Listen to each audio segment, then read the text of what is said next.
in the vapor compression cycle shown in this figure, the evaporating and condensing temperature are 260 Kelvin and 310 Kelvin respectively.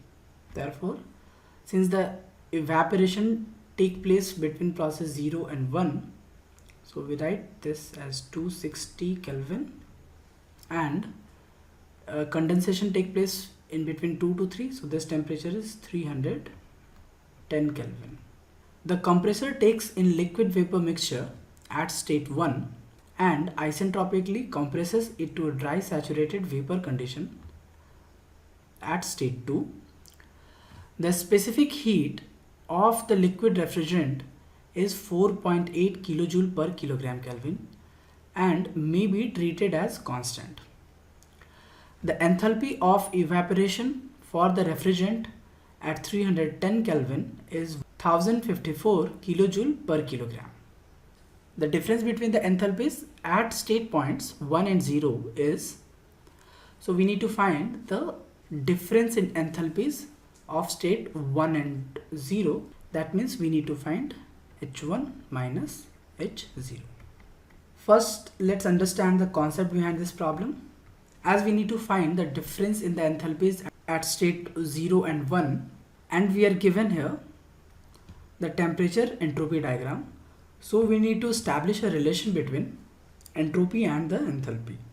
Since enthalpy, represented by capital H, is defined as the amount of energy released or absorbed during a chemical reaction, and entropy, denoted by capital S, is defined as degree of randomness or disorder in a system.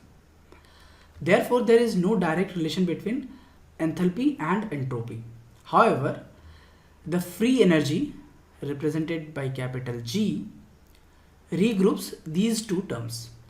So G is equal to H minus T into entropy, where T is the temperature at that point. At constant temperature, we can write delta G is equal to delta H minus T delta S at constant temperature.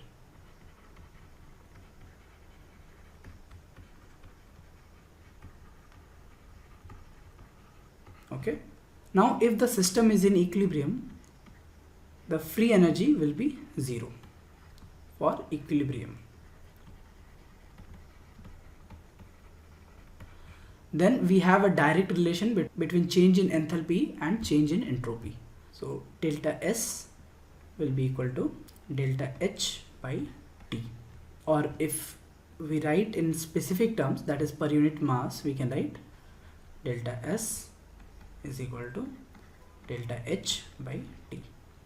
Okay, here H is capital H by M and S is capital S by M. Okay, so these two assumptions that we have to assume, that the system is in equilibrium and the process is a constant temperature process. So process 0 to 1 is a constant temperature process. So we can write S1 minus S0 will be equal to H1 minus H0 divided by T. So the temperature at this state is 260 Kelvin. So we can write S1 minus S0 is equal to H1 minus H0 by 260 Kelvin. Let this be equation number 1. Now process 1 to 2 is isentropic process. Therefore, S1 will be equal to S2. So let's write here isothermal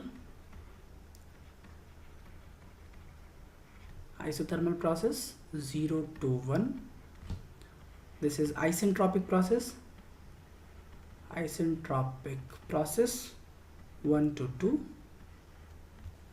Now from these two relations, S1 is equal to S2, we can write here S2 minus S0 will be equal to H1 minus H0 by 260. Substituting this S1 here, S1 is equal to S2 in this equation number 1. Also, process 2 to 3 is isothermal process. Therefore, we can write for process 2 to 3, 2 to 3 is isothermal process. So we can write S2 minus S3 is equal to H2 minus H1 divided by Tc, where Tc represent the temperature of condensation, that is 310 Kelvin. So we can write here HFG by Tc, which is equal to, in the problem is given 1054 divided by 310.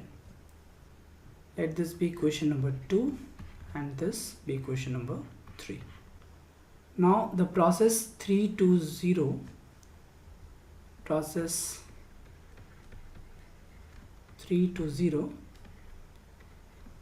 we can write the entropy change as S3 minus S0 is equal to Cp ln T3 by T0.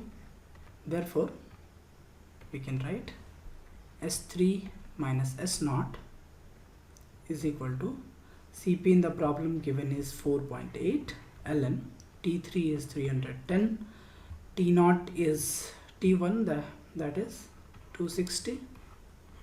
Let this be equation number 4. If we add equation 3 and 4, so adding equation number 3 and equation number 4, what we get here? We'll get S2 minus S0 will be equal to 4.8 ln 310 by 260 plus 1054 divided by 310. So if we do the calculation, we get 4.24. Therefore we can say S2 minus S0 will be equal to H1 minus H0 by 260. We have already established this in equation number 1, which will be equal to 4.24. So from here we can calculate the enthalpy difference. So H1 minus H0 will be equal to 4.24 multiplied by 260. Therefore the enthalpy difference will be equal to 1103.51 kilojoule per kilogram. Let's go back to the problem and fill in the blank. So the difference between the enthalpies at state points 1 and 0, H1 minus S0, we just calculated 1103.51 kilojoule per kilogram. For detailed information, you can refer to the NPTEL course, lecture number 65, Vapor Compression Refrigeration Cycle on Concepts of Thermodynamics by Professor S. Chakraborty of the Department of Mechanical Engineering at IIT Kharagpur.